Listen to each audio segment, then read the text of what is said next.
బుగ్గమఠం భూముల్ని డి వెంకటేశన్ అనేటటువంటి వ్యక్తి నుంచి 2.96 ఎకరాలు, డి మునుస్వామి నుంచి 1.24 ఎకరాలు పెద్దిరెడ్డి గారు కొన్నారట. దాంట్లో ఇల్లు నిర్మించుకున్నారట మఠం భూముల్లో. అట్లాగే పట్టెం వెంకటరాయలకు చెందినటువంటి 25 రూపాయలకి లీజుకి ఇచ్చినట్టు చెప్తున్నటువంటి 7.10 ఎకరాల భూమి పెద్దిరెడ్డి ఇంటికి తూర్పు ఉత్తరం వైపు ఉందట. దానిలో 3 ఎకరాలు పెద్దిరెడ్డి ఆక్రమించి పార్టీ కార్యాలయం గోశాల పెట్టారట. మిగతా 4.10 ఎకరాలకు 60 సెంట్లో మునీశ్వర స్వామి గుడి ఉంది.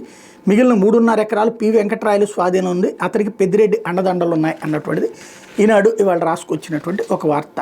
తిరుపతి నడిబొడ్డున మారుతినగర్ రాయల్ నగర్లో ఉన్న బుగ్గమఠం భూముల్లో 4.2 ఎకరాల్లో పెద్దిరెడ్డి విలాసవంతమైన నివాస భవనం నిర్మించుకున్నారు. ఆ భూముల్ని తాను కొన్నానని చెప్తున్న పెద్దిరెడ్డి ఇంటికి ఎదురుగా ఉన్న 3 ఎకరాల మఠం భూములను ఆక్రమించారు. వైకాపాయంలో తన ఇంటికి వెళ్లే మార్గానికి తిరుపతి నగరపాలక సంస్థ నిధులు 19 లక్షలు వెచ్చించి ఆగమేఘాల మీద రోడ్డు వేయించుకున్నారు. ఇంకెవరో ఆ మార్గంలో వెళ్లేందుకు వీలు లేకుండా 2 వైపులా గేట్లు పెట్టేశారు. స్థానిక ప్రజల కోసం అని రోడ్డు వేసి వాళ్ళకే అటుగా రాకపోకలు లేకుండా చేయడం ఏంటని అప్పట్లో తీవ్ర ఆందోళన వ్యక్తమై ఇప్పటికీ ఆ గేట్లు అలానే ఉన్నాయి.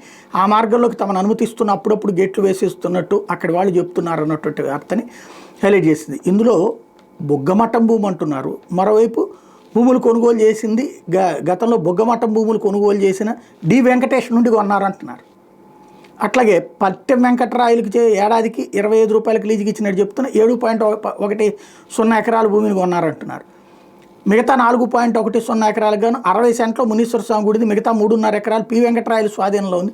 అతనికి పెద్దిరెడ్డి అండదండలో. ఇక్కడేమో భూమి వేరే వాళ్ళు కొన్నారు మఠం దగ్గర, వాళ్ళ దగ్గర పెద్దిరెడ్డి కొన్నారని వార్తలో ఉంది. మళ్ళీ పెద్దిరెడ్డి మఠం భూముల్ని ఆక్రమించుకున్నాడని చెప్తున్నారు. ఏది నిజం?